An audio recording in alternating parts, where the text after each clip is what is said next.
sifat wal af'al.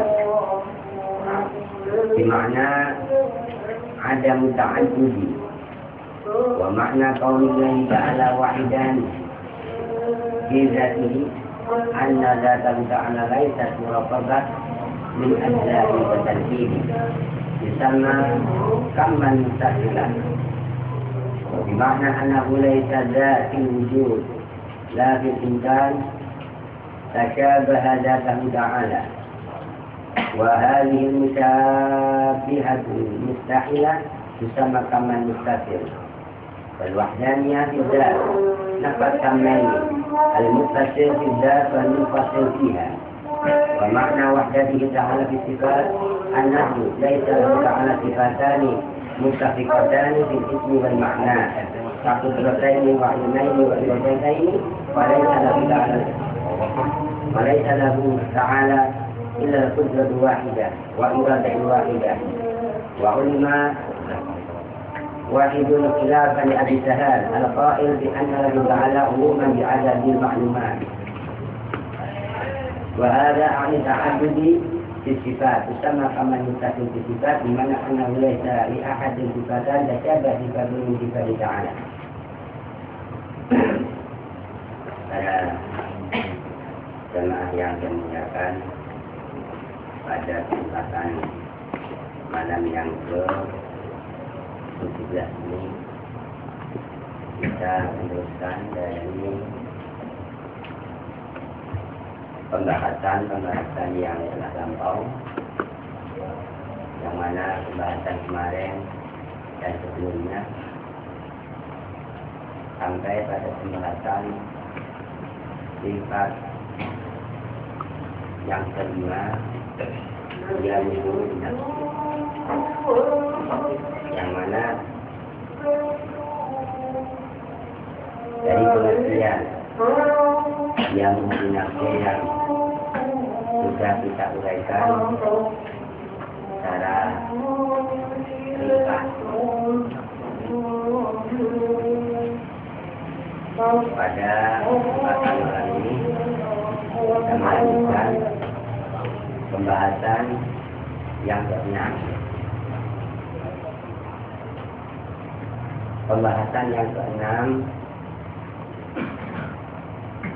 dibicarakan adalah sifat wahdaniyah.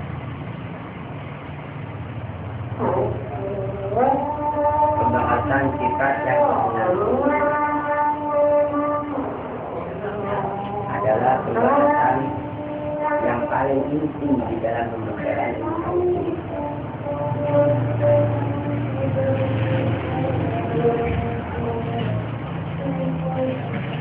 Inti dari pembicaraan ilmu tauhid ini adalah membicarakan wahdah, karena di dalam pembicaraan wahdanya ini pembicaraan yang sangat panjang.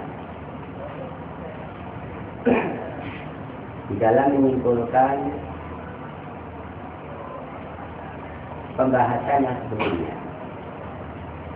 Ini dan ini inti atau simpulan dari pembicaraan yang akan menjadi ungkapan wahdah. Apa sih wahdaniyah itu? Apa sih tauhid itu? Ya, karena itu.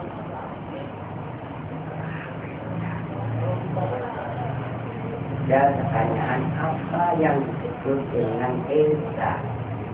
Jadi secara teks wahdaniyah, esa, singular ini adalah wajib bagi Allah bersifat tunggal. Wajib bagi Allah bersifat esa. Orang Jawa dengan lautak Jawanya mengatakan itu adalah tunggal.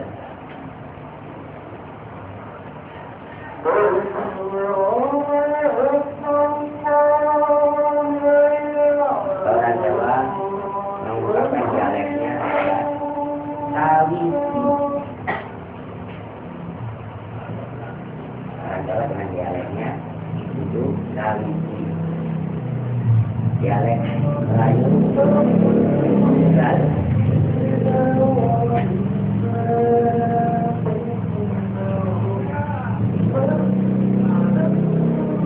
Dialek yang lebih umum Esa. Ini semua dialek-dialek yang sifatnya adalah teks. Diantara dengan teks tunggal Esa Sawiji, apa muatannya? Jika bicara Esa bagi Allah itu dinisbahkan kepada zatnya, atau dinisbahkan kepada sifatnya, atau dinisbahkan kepada akalnya.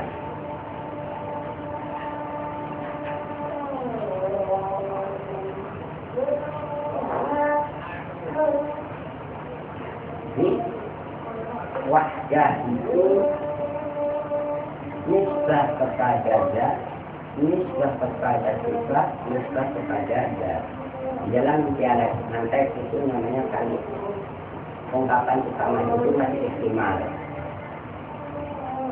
Dia masih umum. Dalam ungkapan kalau masih umum ini belum mengarah kepada makna. Kemudian Esa atau tunggal nisbah kepada zat maula, atau kepada sifat maula, atau kepada perbuatan maula. Tentu maknanya mukhalafah bila mana satu atau esa atau tunggal dinisbahkan kepada hawadis. Kalau satu dinisbahkan kepada hawadis punya makna apa juga?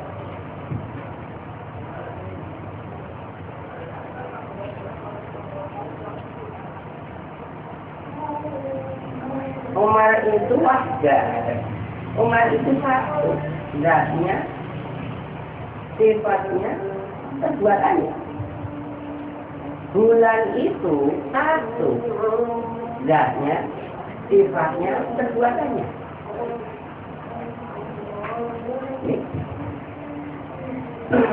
Kalau dibicarakan, dinisbahkan kepada hawadis.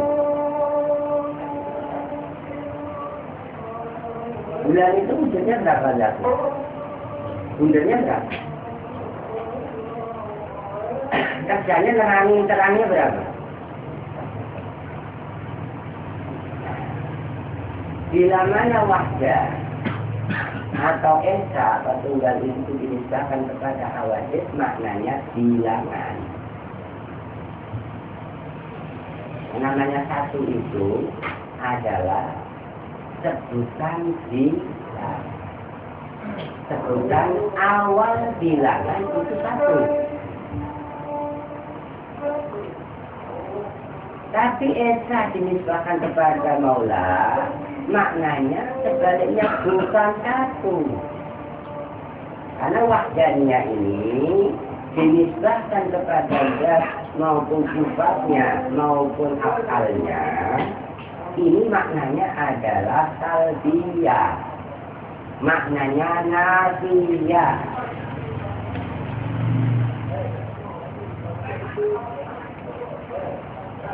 Nafiyah, salbiyah, adamiyah, ketiadaan sama ini.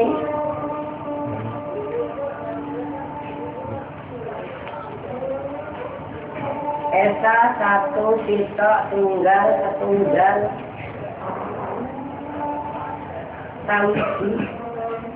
Ini spek.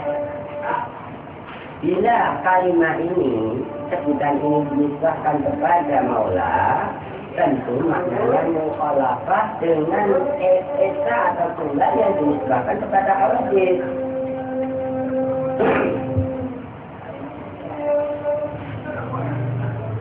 Kayak kita katakan zat Zat itu masih kalimat umum. Bila dinisbahkan kepada hawadis, itu maknanya fi'il. Sifat masih umum. Bila sifat itu dinisbahkan kepada hawadis, maknanya arad. Perbuatan masih umum. Bila dinisbahkan kepada hawadis, maknanya kata intiah. Nah, sekarang kita mau membicarakan bukan zat hawadis, bukan sifat hawadis, bukan akal hawadis. Ini ada zat qadimah, sifat qadimah yang mau kita bicarakan di sini. Tentu kalau kita tidak bicara qadimah, di sini bermuatan mengarah kepada makna mukhalafah. Dan kita mengarah pada Tuhan itu satu, tidak ada lainnya. Saya juga satu, tidak ada lainnya. Sama-sama satu. Ini harus kita teliti. Kalau di dalam bahasa Arab nador, kalau di dalam bahasa kita meneliti, mentolaah, dilihat perkaranya dulu, nanti akan tahu apa sih artinya satu.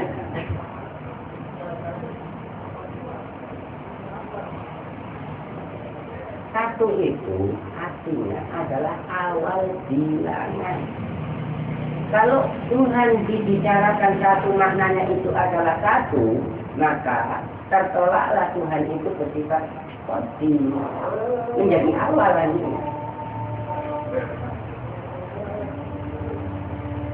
Dengan di sini kalimat wahdaniyah itu mencakup di dalam makna idam, pokok, mukhalafah lil hawadis, yang binafsi, hasilnya wahdaniyah. Nah, ini artinya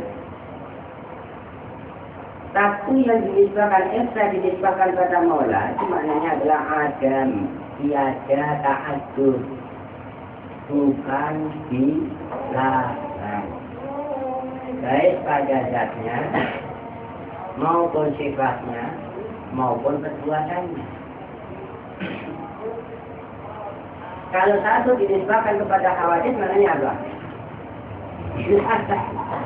Jadi setelah kita meneliti ajaran-ajaran kemasan kitab tauhid ini, ketika bicara mana yang qalbiyah, mana yang nafsiyah, mana yang maujud dan mana yang akwal, kita akan jelas nanti kesimpulannya.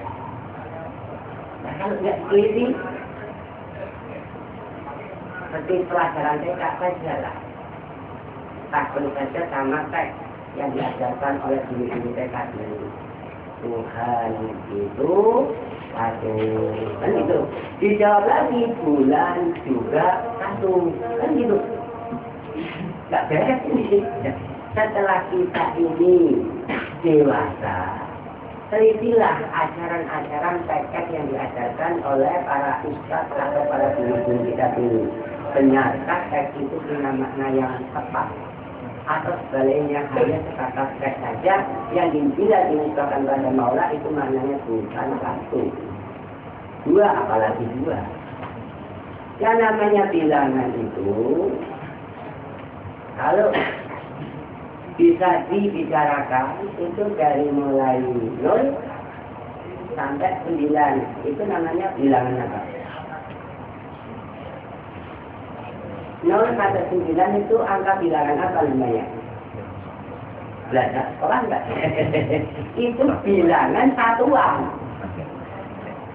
Kalau Tuhan itu satu, nanti Tuhan disebut satuan, kumpulan. Yang namanya satu itu punya makna, baik satu itu punya makna kumpulan atau pisahan, pecahan atau satuan. Nah, di sini di mana satu itu dinisbahkan pada Maula, maknanya bukan di. Ketika pertanyaan, berapakah Tuhan? Orang yang sudah belajar di masa objek dengan teliti akan mengatakan nafyu kamil. Berapakah Tuhan? Jawabnya apa? Nafi. Tapi kalau ditanya berapa ke bulan itu, jawabnya 1. Tapi apabila ditanyakan berapa ke Tuhan, dijawab dengan Nabi. Di mana ke Tuhan? Dijawab dengan Nabi. Seperti apa Tuhan? Dijawab dengan Nabi. Semua mengarah kepada Nabi Amrin atau Sabun Amrin, malayaliku fi hasil maula. Perkara yang tiada terpantaskan, perkara tiada terpantasnya diletakkan pada haknya Allah Ta'ala, hak pada sifatnya maupun hak pada zatnya maupun hak pada akalnya. Ini yang bicara akalnya bukan teknya. Kalau teknya yang bicara satu, tapi yang mengatakan bahwa bukan bilangan akal di sini untuk menjawab, oh ini mah talbiyah, oh ini mah nafsiyah, oh inilah maujud, oh inilah kuat. Itu apabila sudah masuk mempelajari, meneliti ilmu tauhid. Nah, kalau enggak, dari kecil tidak pernah dewasa, dapat cuma jenggot doang sama celana cingkrang, pasang jenggot, celana cingkrang, peci putih, nyinting sedikit, ya, pulang ke kampung, bawa hadis Quran. Ini saya dapat tadi kebahagiaan kan, jadinya kayak apa? Saya kebeji, rupanya nakutin orang. Kalau sudah kelas jamaah, hati-hati kami neraka. Modalnya itu, modalnya neraka kan selam ya. Nah kalau orang makrifat kepada Allah, yang dijadikan modal adalah mahabbatillah wa mahabbatir Rasul. Yang dijadikan modal apa yang disukai dan apa yang dicintai. Dia mencintai Allah, maka modal yang akan disampaikan adalah bagaimana mengenal Allah, bagaimana mengenal Rasul. Itu namanya orang punya modal.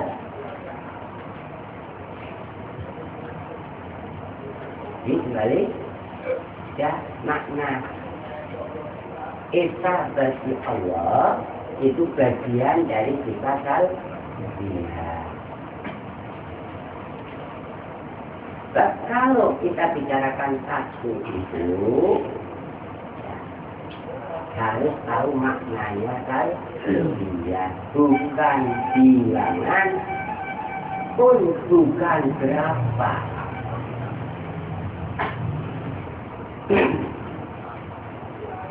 Wa makna qaulillahi ta'ala wahidan bidzati anna dzatan ta'ala laysat muraqabah.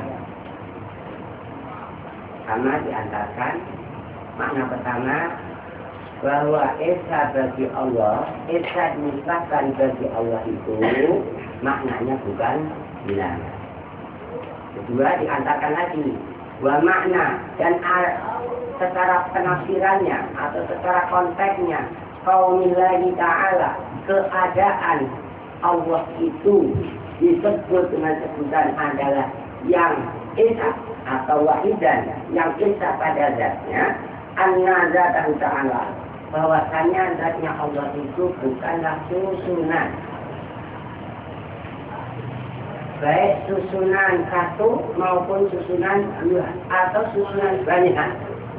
Karena susunan ini bisa tersusun satu atau tersusun dua. Kalau satu susunan atau dua susunan, kalau satu itu satu susunan, jadinya dua. Tapi kalau apabila dua susunan, jadinya titik. Yang lagi ngetren, yang lagi disuapin terhadap orang-orang awam saat sekarang ini adalah bagaimana mengimani Tuhan itu dengan keimanan yang batal. Dia menganggap Tuhan itu adalah susunan dari beberapa organ yang dengan paham-paham ini disebut oleh kalangan tertentu adalah paham-paham mujassimah. paham-paham yang menjisimkan Allah, paham-paham yang memurokabkan Allah. Ini murokab namanya. Sedangkan paham kita paham yang tanzih, memahami tentang Allah berangkat dari ketanzihannya Allah Ta'ala terhadap sifat awadih, ketanzihannya Allah Ta'ala terhadap sifatnya awadih. Kembali pada pokok pertama dan usulnya mukhalafah lil awadih. Ini usul yang dilihat dengan dalil akal dan dilihat pula dengan dalil syar'ah. Bahwasanya esa pada zatnya itu punya arti tiada susunan.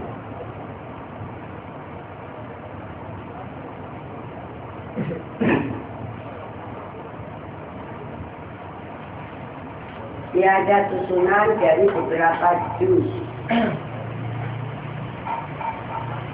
Kalau satu saja ketujuhan itu susunan yang satu juz namanya, tersusun dengan juznya. Jadi ini kirim kelereng itu berapa susunan? Kelereng itu berapa susunan? Pernah lihat kelereng? Kalau nggak pernah lihat kelereng berarti buta. Kalau nggak buta aja, bisa tahu mana yang kelereng, mana yang duit ya. Kelereng itu berapa susunan sih? Telur berapa susunan? Satu susunan. Tersusun dengan apa?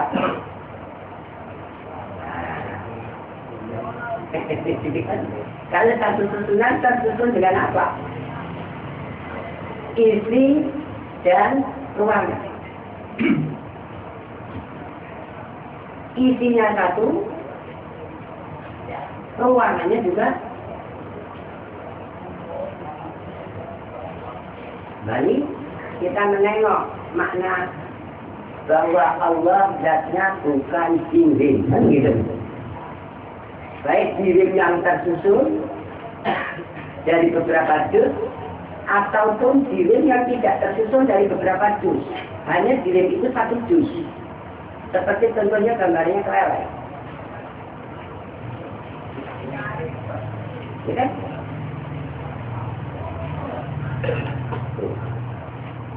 Tersusun dengan ruangan, tersusun dengan arah. Bumi itu berarah apa tidak? Di arah mana bumi itu? Ulang. Saya bertanya. Ada yang tidak berarah, tapi dia punya arah. Kita tidak arah. Bumi punya arah enggak?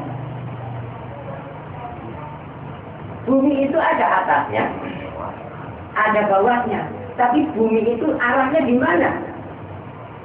Di atas? Di bawah? Bumi itu tidak berarah, tapi dia punya arah. Bola bumi. Coba tanya. Bola bumi itu adanya di wilayah mana? Kulon, wetan, atas, bawah.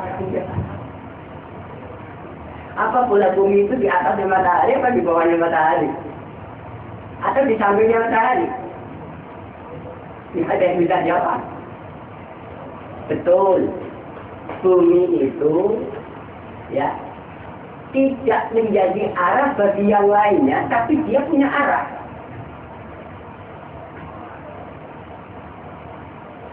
Ya kan? Punya arah kan bumi? Punya atas? Ya, nah ini menunjukkan bahwa bumi ini tersusun. Sesuatu yang jirim, yang zatnya itu jirim, yang wujudnya itu jirim, dia punya susunan. Mau satu susunan atau beberapa susunan. Kalau Tuhan itu zatnya itu jirim, niscaya Tuhan tidak bisa disebut bukan bilangan. Akan bisa menyebut bahwa Tuhan itu bilangan satu. Bagaimana sebutan dinisbahkan kepada khawatir.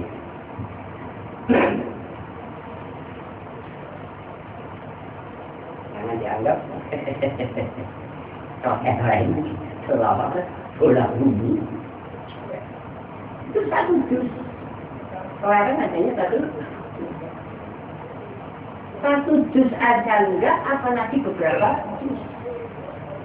Tuhan zatnya bukan terdiri dari beberapa juz atau bagian dari juz. Sekarang ini separuhnya 2 berapa? Setengahnya 2. Setengahnya 2 berapa? Nah kalau setengahnya 1, setengahnya 1. Setengahnya 1 apa? Nggak ada, 1 nggak punya setengah. Kalau 2, 1 itu setengahnya 2. Kalau setengahnya 1 berapa? Kalau setengahnya 2 berapa? 1. Kalau setengahnya 1? Nggak bisa dibagi kalau 1. Kayak kelereng. Kelereng itu nggak bisa dibagi. Dia 1 juz. Tidak terdiri dari beberapa juz. Lah 1 juz itu, mana 1 juz ini, 1 susunan. Ruang dan isi.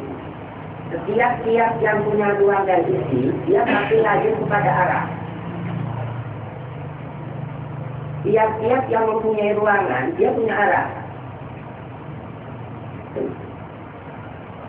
Seandainya Tuhan itu satu, misalnya Tuhan itu punya arah.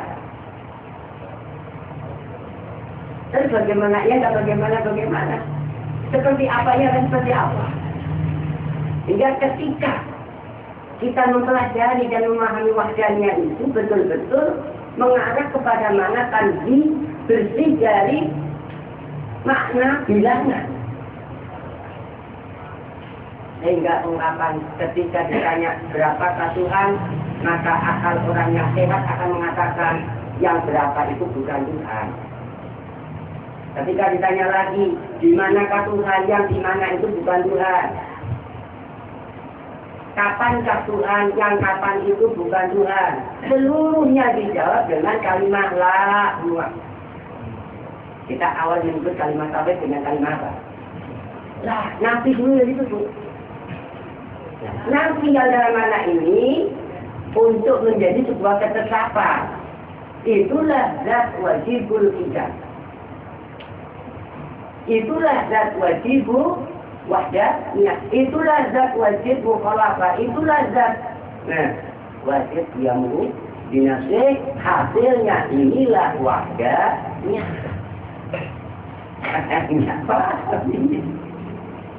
Jangan dianggap enteng ya. Menjadi ajaran bagi para rasul. Juga menjadi ajaran bagi pengikut-pengikut Rasul. Dia hatinya dipenuhi dengan dalil-dalil, dengan pembuktian-pembuktian, pengetahuan tentang sifat-sifat yang disembah.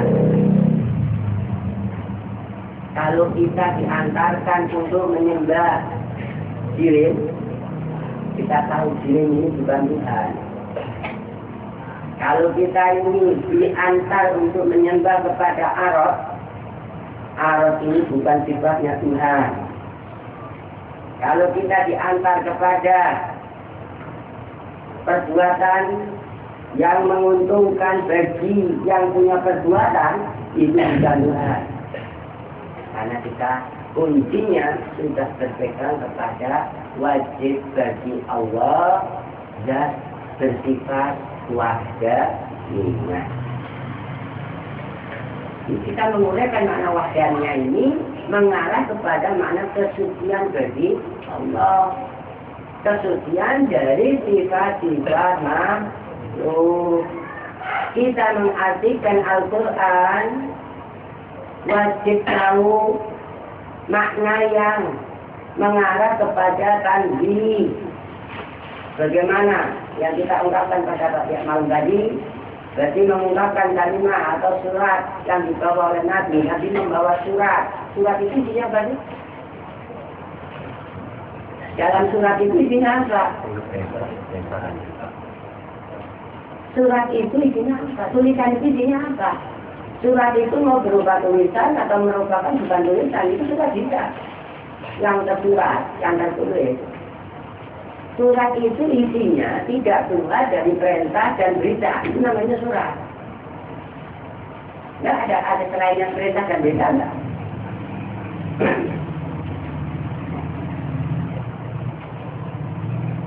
Bagaimana baginda Rasul Sallallahu Alaihi Wasallam? Dia mengajarkan ajaran-ajaran yang tanzih di tengah orang-orang mujassimah. Jangan kira orang mujassimah nggak ada pada zaman Nabi, nggak dari nol saja.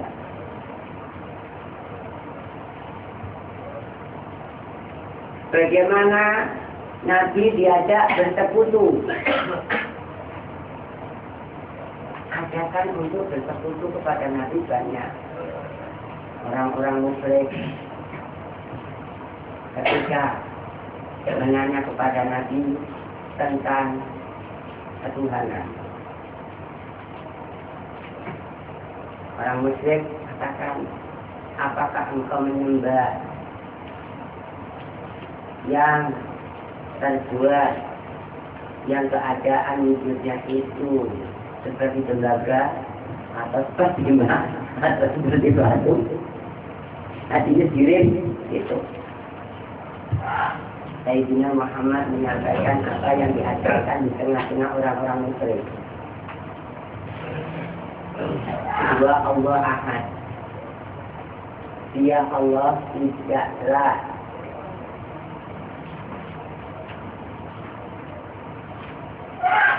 terhitung. Dia Allah bukan bilangan.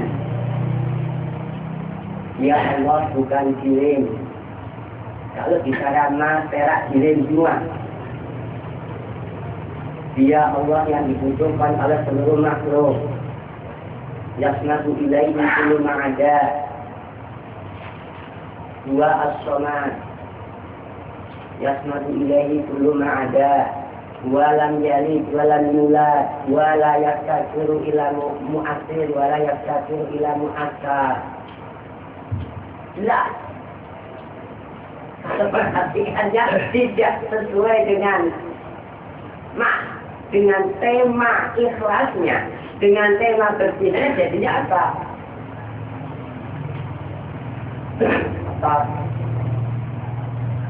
Ini kita kembalikan ke makna bahwa yang disebut dengan esa pada zatnya ini, bahwa zat Allah bukanlah tersusun dari beberapa juz.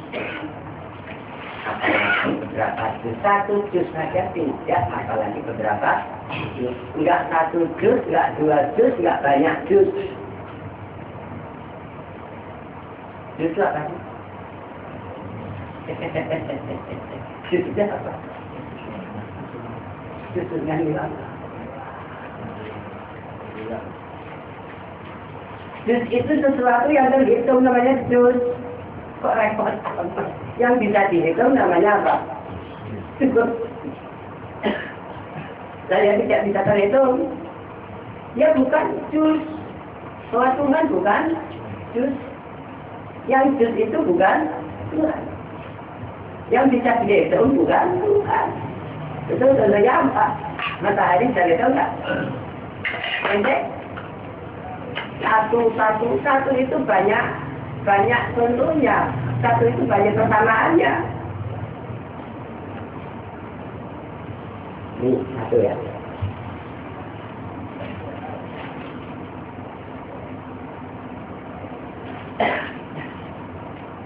Kemudian watarki.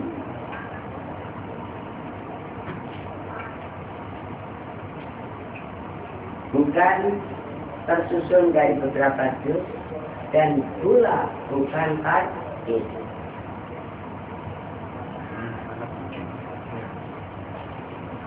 Yusama itu dinamakan namanya kaman muttasilan. Kalau yang tarkib atau yang ta'abbud yang ada tersusun itu bisa disebut dengan kumpulan. Begitu hendaknya bukan kumpulan dari beberapa juz atau pisahan dari beberapa juz. Tidak terbilang kumpulan, juga tidak terbilang susunan. Wa bimakna annahu laysa dzatul wujud la bil imkan. Ini mutasil itu mempunyai penafsiran bahwasanya Allah bukan zat di dalam keadaan wujudnya dan bukan di dalam mungkinnya menyerupai. Tidak ada sesuatu yang wujud, baik itu wujudnya mungkin atau yang bukan mungkin, yang menyerupai zatnya Allah Ta'ala. Kalau ada yang menyerupai zatnya Allah Ta'ala, itu namanya munfasil. Kalau Tuhan itu tersusun, namanya munfasil. Tidak ada yang menyamai umpamanya, tapi dia tersusun. Itu namanya muttasil, kayak misalnya kayak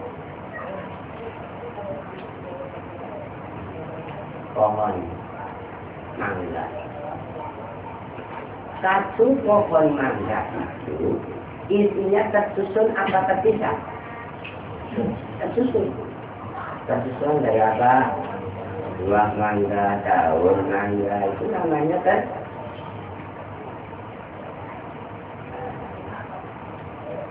Kalau gula satu gula ini dijadikan kumpulan, dijadikan satu di dalam gelas. Kata satu gelas itu satu susunan atau satu pisahan? Kenapa satu pisahan? Selain mempunyai kesamaan. Umpamanya kayak gini. Satu tubuh manusia, ini satu orang. Disebut susunan apa pisahan? Kalau dipisah bukan orang. Contoh. Kalau orang di tengah jalan nemu tangan yang terputus. Ini disebut orang atau tangan? Kenapa kok bukan orang? Tangan apa? Tangan begitu. Orangnya dicari nggak? Jadi ini susunannya dicari. Tapi kalau orang berjalan nemu satu gula, apa ada itu lain dari gula? Ya usah dicari susunannya, karena gula itu tidak tersusun, tapi banyak yang menyamai. Itu namanya tunggal, terpisah-pisah. Tapi kalau yang namanya satu susunan, bila mana yang terpisah, ini sudah bukan anggota lagi. Semuanya ada orang yang nemu tangan di jalan, tangan orang satu. Saya nemu orang di jalan kan enggak kan? Ini namanya apa? Saya nemu tangan. Jadi dilanjut tangan apa dicari kumpulannya. Oh tangan orang, berarti tangan ini kumpul sama yang lainnya. Ada kepala, ada kaki, ya kan? Sekarang namanya ada pemahaman bahwa Tuhan itu bertangan, Tuhan itu berkaki. Hingga ajaran itu mengatakan bila mana kamu sholat, gambarkanlah Tuhan seakan-akan kayak punya tangan sempurna. Dia punya argumentasi apa? Seandainya Tuhan itu tidak punya tangan, saya Tuhan cacat, kan ini dia. Justru ini, seandainya Tuhan tidak punya kepala, tidak punya tangan, tidak akhirnya apa? Tidak sempurna. Lah inilah bicara kesempurnaan, saja udah keliru, apalagi bicara tentang kesempurnaan bagi makhluk itu Mukhalafah dengan makna kesempurnaan bagi Allah, bagaimana kesucian bagi makhluk, beda dengan makna kesucian bagi Allah. Satu bagi makhluk, beda maknanya satu bagi Allah. Yang tahu bedanya saja enggak.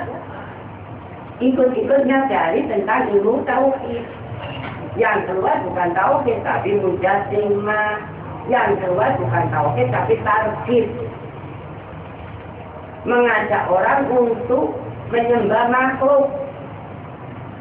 Sebab yang bertangan, berkaki semua itu bukan Tuhan. Kalau bukan Tuhan ya makhluk. Dohir menyebutkan Allahu Akbar. Dohir. Sebutan Allahu Akbar ini disebutkan kepada yang punya tangan, yang punya kaki di atas dan sebagainya. Dan menjadi sebuah ajaran dipaksakan. Kalau kamu tidak meyakini Tuhan itu bertangan, maka kafir. Ya kafir biarin aja orang Indonesia kalau ngatain kita kafir. Jangan takut kafir kalau nggak kafir kan begitu. Sebab sebutan nggak mempengaruhi kok. Umpamanya si Umar itu diomong ente bukan Umar, ente bakal tetap berubah. Enggak tetap. Karena yang berhak menyatakan hukum kafir, yang berhak menyatakan hukum mukmin itu saja. Ada syarat. Kalau kita hanya ngomong goblok, itu saja goblok aman. Enggak ngomong kafir dia kafir bukan ngomongin kita. Kamu kok goblok amat, orang ngatain goblok nggak murtad. Tapi kalau kita mengatakan orang yang telah mengucapkan 2 kalimat syahadat dan dia melakukan sholat, kita mengatakan wahai kafir, itu risiko tinggi. Tapi kalau kita katakan wahai goblok, nggak apa-apa mas. Ya dalil, nggak apa-apa kalau memang dalil kan. Ya kayak orang bopen, ngomongnya bopen, nggak apa-apa. Tapi omongan itu nggak dapat pahala, ya kan? Dia omong ini nggak bopen juga nggak terima kan? Orang bosan ngomong ini mulut amat, bukan hanya tersinggung kan?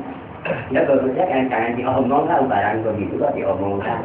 Ada yang untung bila diomongkan ya. Kemudian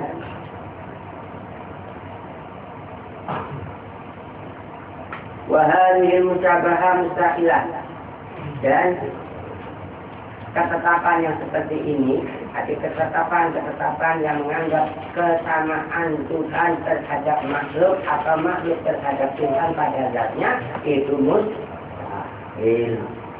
Bila Tuhan itu kita anggap bahwa Tuhan itu satu juz, maka punya persamaan kepada juz-juz yang lain.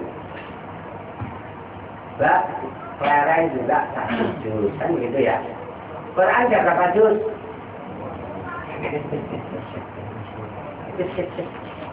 Apa yang namanya itu tadi, apa ayat, apa-apa yang bisa terhitung, itu namanya juz. Kalau Tuhan bisa terhitung enggak? Yang bukan hitungan, sesuatu yang tidak bisa dihitung itu bukan hitungan.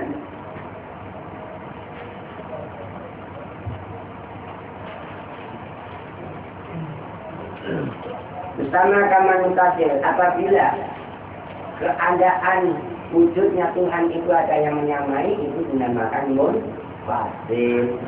Artinya satu pisahan namanya. Seperti gula dengan gula itu sama, itu namanya satu pisahan. Kalau satu orang itu namanya satu kumpulan.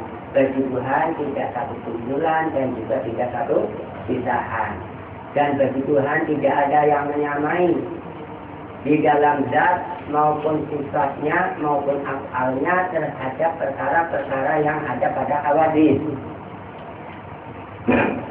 Untuk ini bahwa memahami wahdanya ini menolak adanya paham-paham nazir. Ya, katakan Tuhan lebih jauh. Itu sudah keluar dari mana wahdat. Sama-sama tahu, cuma Tuhan itu lebih, itu ada kesamaan di dalam sifat. Tuhan lebih berkuasa, Tuhan lebih. Asal kita ngomong lebih itu tidak menghadirkan yang lain, itu namanya memuji. Tapi kalau lebihnya itu menghadirkan yang lain, Itu namanya menolak paham wahdah. Tuhan itu lebih jauh daripada kita. Nah ini termasuk menazilkan kepada yang lain. Nah ini namanya munfasil. Jadi itu memisahkan pada sifatnya sama di dalam sifatnya, cuma dia lebih begitu saja lah. Katanya kalau lebih dan kurang itu sifatnya siapa?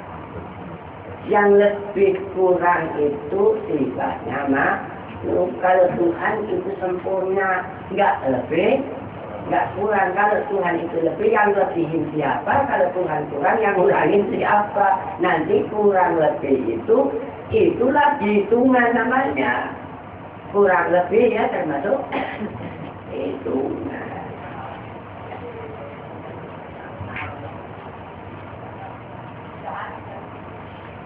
Kemudian ditimbulkan wahdaniyah tidak. Maka dalam pengertian wahdaniyah pada zatnya itu, maknanya adalah nafas kama ini menolak ada pengertian dua bilangan.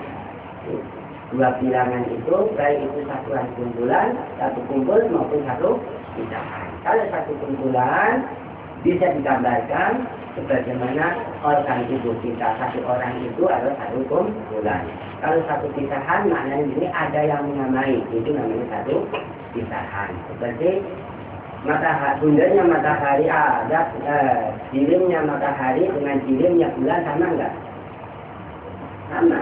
Itu namanya satu apa? Satu pisahan.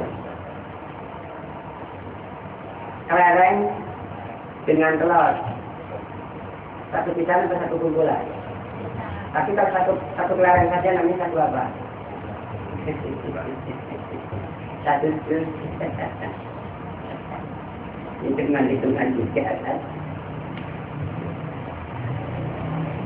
Kalau wahdanya bidat itu menolak atau menolak, mentiadakan karena ini dua bilangan mustafil bidat wal munfasil bidat.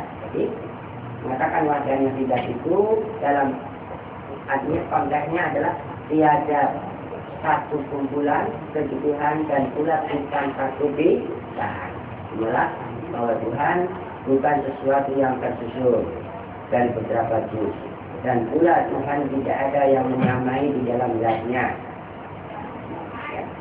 Kalau ada yang menyamai zatnya, berarti itu satu pisahan. Tidak satu kumpulan, juga tidak satu pisahan di dalam zatnya. Wa makna wahdani ta'ala fi sifat. Kemudian mengetahui tentang arti esa pada sifatnya, annahu bahwasanya Allah laisa lahu ta'ala sifatan, bahwasanya Allah Ta'ala itu tidaklah mendua di dalam sifatnya. Seperti ada tadi, tidak mendua di dalam sifatnya itu artinya di sini adalah menolak manzilatul tarkib. Ya, manzilatul tarkib artinya yang diletakkan kepada susunan, seperti sifat seperti bundelnya kelereng. Ada berapa bundelnya kelerengnya? Satu. Kelerengnya berapa? Nah ini sifatnya tersusun dengan zatnya. Ya. Ini namanya manzilatul tarkib yang diletakkan pada makna tersusun. Sifatnya Tuhan tidak tersusun, baik dua susunan atau satu susunan atau banyak susunan. Tuhan mengomongkan bahwa Tuhan itu satu sifatnya, maknanya mati. Bukan maknanya itu susunan, benar-benar susunan.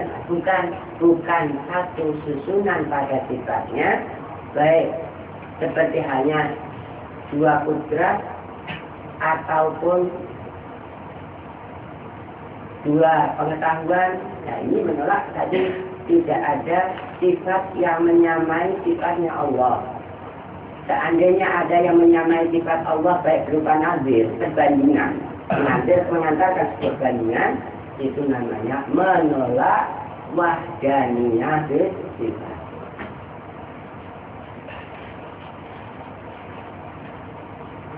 Dua mata itu berapa penglihatan? Dua mata berapa penglihatan? Dua telinga berapa pendengaran? Kalau satu telinga satu telinga berapa pendengaran? Satu telinga. Dan ini namanya tarkib, tersusun. Pendengaran dan telinga tersusun. Dan ini ada pada sifat khawatir.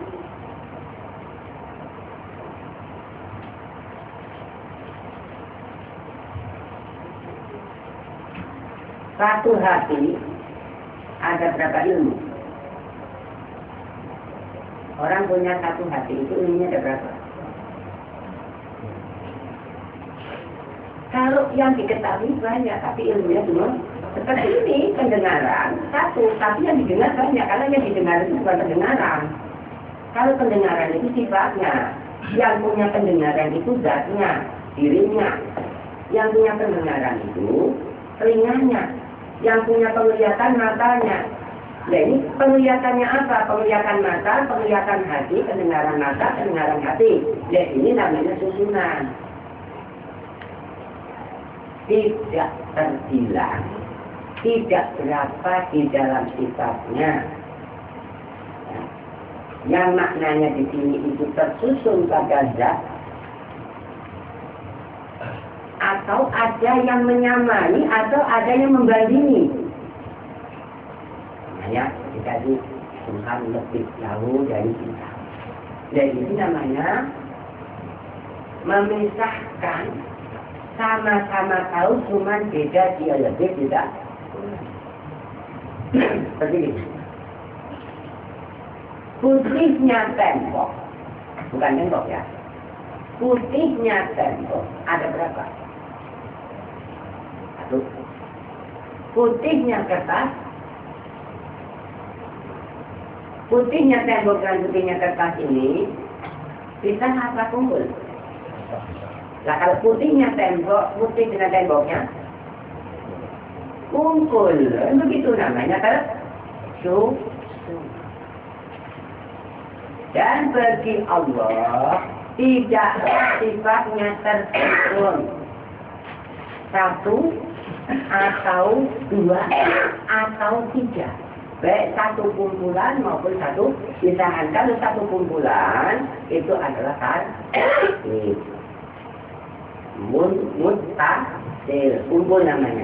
Kalau satu pisahan, artinya ada sifat yang menyamai sifatnya Allah, itu menisbahkan nisbat kepada Nabi, mengantarkan dan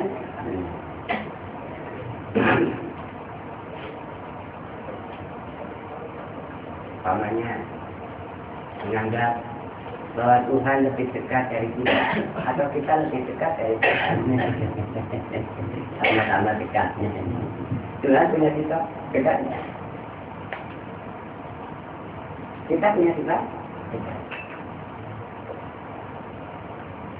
Allah itu menhabis. Allah beri. Nahnu beri. Tuhan punya sifat dekat, kita punya sifat dekat. Apa makna dekat kepada Allah? Apa makna dekat kepada kita? Kita dekat kepada Allah, Allah dekat kepada kita. Ini sama dekat ya? Sama pendekat. Pendekatan, PDKT. PDKT sama Allah. Maknanya pendekatan yang bagaimana sih? Ustaz Mubin ini orang dekatnya Pak Hato. Apa kata Mubin mana dekat di sini jarak? Bukan. Ustaz Mubin ini orang yang sangat mengenal Pak Hato. Itu namanya orang Dekat dalam arti kenal. Bukan dekat dalam arti akrab. Saya mau mendekati, mau belajar dekat akan mau, makanya belajar kenal. Kalau sudah kenal disebut apa? Orang dekat. Kalau belum kenal, apapun itu.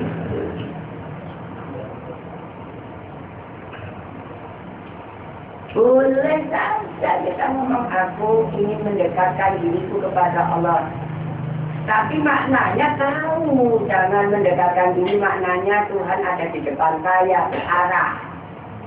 Jadi nanti Tuhan menjadi arah bagi saya menjadi arah bagi Tuhan, akhirnya saling berjasa. Menjual. Tuhan melihat, saya melihat. Cuma Tuhan lebih melihat. Ya ini jadinya apa? Memisahkan namanya. Ada sifat yang sama dengan Tuhan. Kalau ada sifat yang sama dengan Tuhan, Tuhan pun demikian juga punya sifat yang sama kepada manusia. Nah, harusnya bagaimana ini? Harus tahu dulu ya. Supaya ketika kita berdoa kepada Allah itu di dalam sifat wahdaniyah. Kita tahu bahwa kita ini kalau sudah bicara hakikat, harus tahu mana yang hakikat. Kita ini kadang diangkat dengan bahasa syariat. Harus tahu apa yang termuat di dalam syariat. Jadi kita mengaku diri kita wujud. Itu syariat. Ya?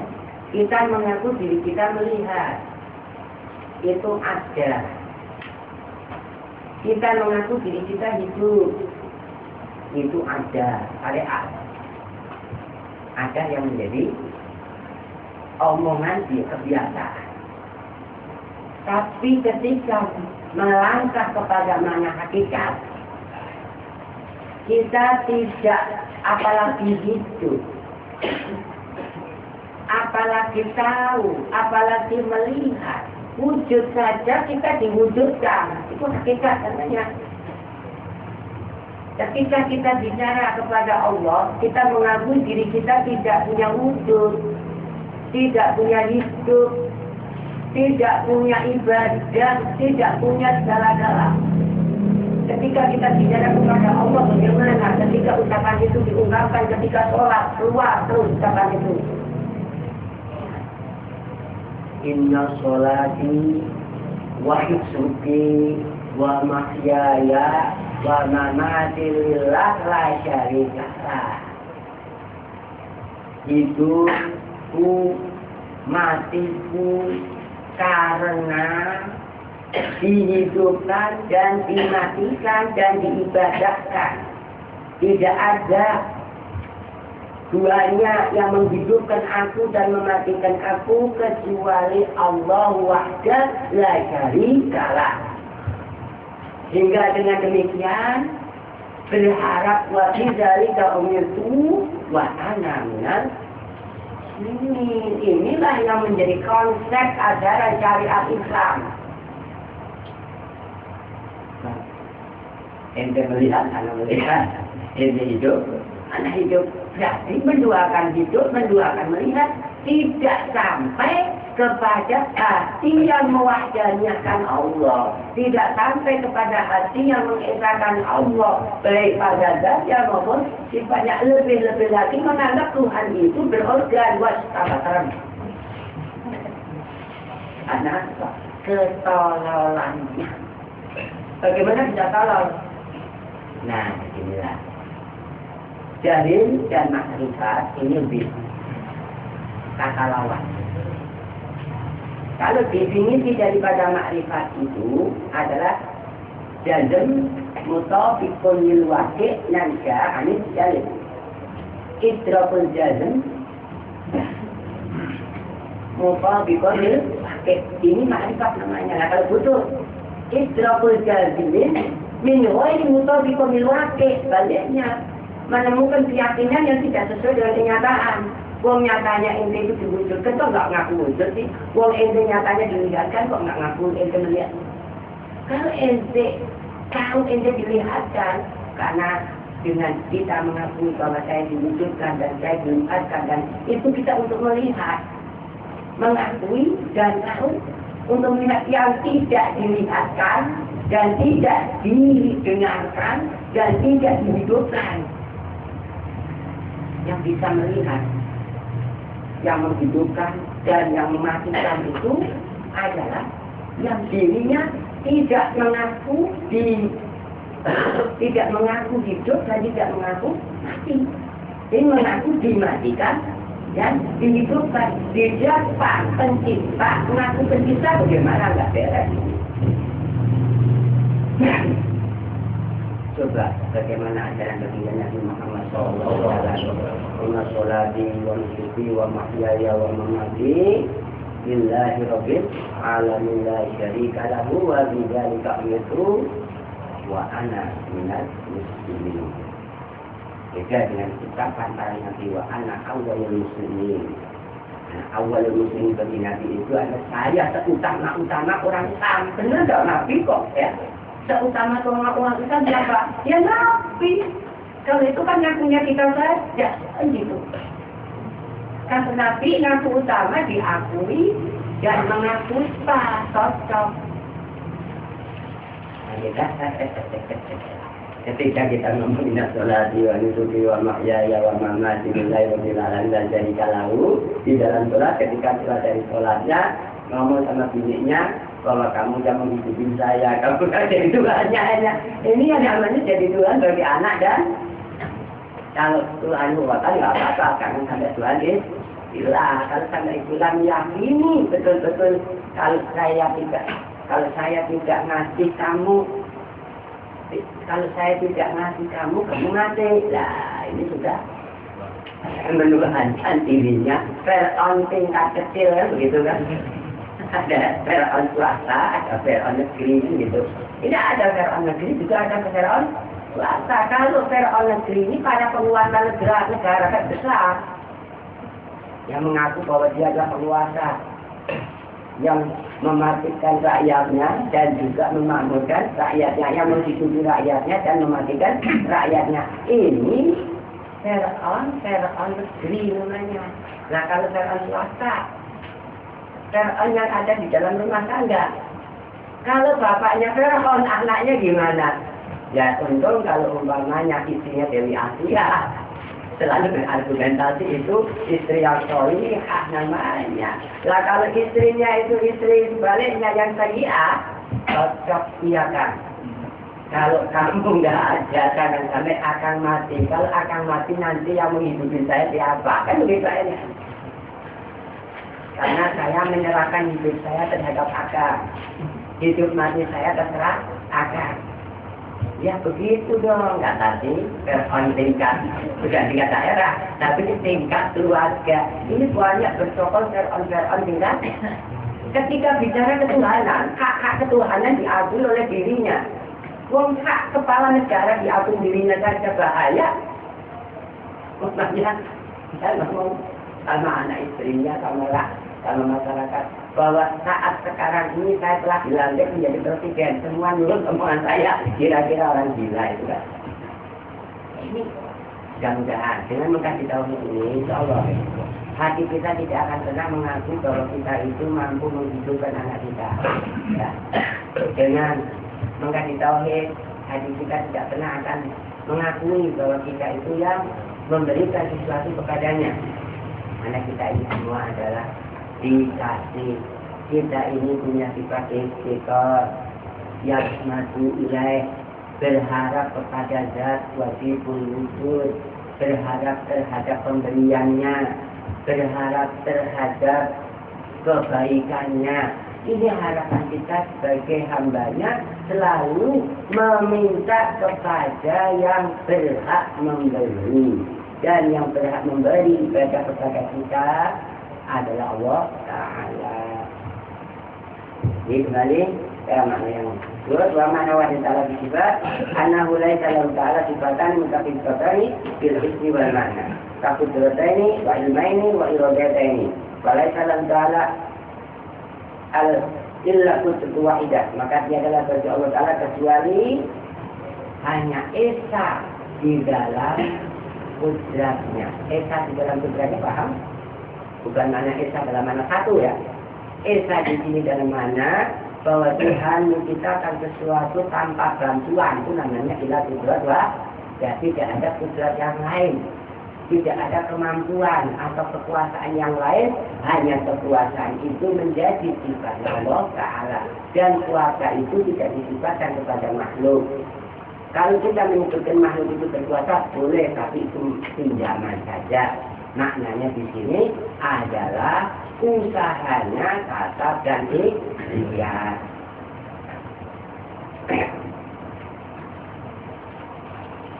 Khilafan yang bicara qail karena uluman ja'ala maklumat, ini adalah perbedaan atau khilafnya lakak saja di antara orang-orang sufi dan orang-orang mutakallimin. Wahada akna ta'adud sifat sama kami mutakallim sifat dengan anak mulaiza berhadis sifat asyad sifat min sifat ta'ala wahada ani qaulillah ahli adil sifat ila akhiri sama kami sifat. Insyaallah pada malam yang akan datang akan kita lanjut kepada wahdaniyah fil af'al, karena pembahasan wahdaniyah ini sangat panjang sekali. Intinya pada malam ini kita menguraikan sedikit dari makna keesaan bagi Allah pada zatnya dan keesaan bagi Allah pada sifatnya, yang maknanya adalah esa pada Allah itu maknanya tidak ada duanya, tidak terbilang, tidak berbanding. Ini dari inti penjelasan tentang makna wahdanya. Insyaallah akan kita lanjut pada wahdanya fil af'al atau esa dalam perbuatannya. Insyaallah akan kita lanjut pada hari. Untuk itu saya berharap sekali untuk selanjutnya terbukti mengisi ilmu kebarokan saya sering antara